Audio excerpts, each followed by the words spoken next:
What are things that you're doing right now on your websites outside of the tools to really help the user get through the site and get to the information they're looking for? Yeah, so I think the number one important thing is that your navigation is clear, concise, and is what people want to look for. So I've in the past seen either navs that were too much information, too much clutter, or too small, too little, that it doesn't guide the user through the experience. Sure. So for us at Citizen, what we do is people typically read from left to right, and we want their journey to go from left to right. So we want you first to think about the community, the about us, then what kind of lifestyle do you need or your parent needs, slowly the floor plans, the gallery, and then you're slowly moving them towards the book of tours. So kind of going through that function, and we ensure that all of the headings are clear, concise, they know what they're looking for, and then the drop downs follow along. The navigation bar also should follow you as you're going through the page. Sometimes people only need to read 2 paragraphs to know that they want to book a tour, and you should be able to accessibly find that. The minute that a user feels like they can't get to the next place that they want to go, they immediately leave the site. People are kind of fickle like that, so those are some things that we do.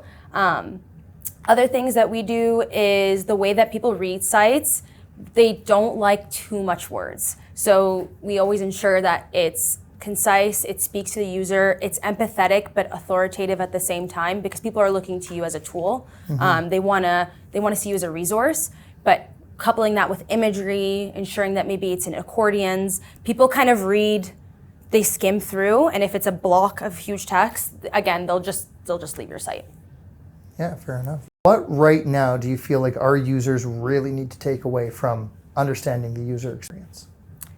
I think people do need to understand the generation that they're speaking to right now as the child influencer.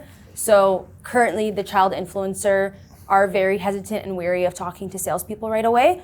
They really want to see your website as a tool or resource and research up on it by themselves. Like I said, they tend to want to understand, what is memory care? What is assisted living? What is independent living?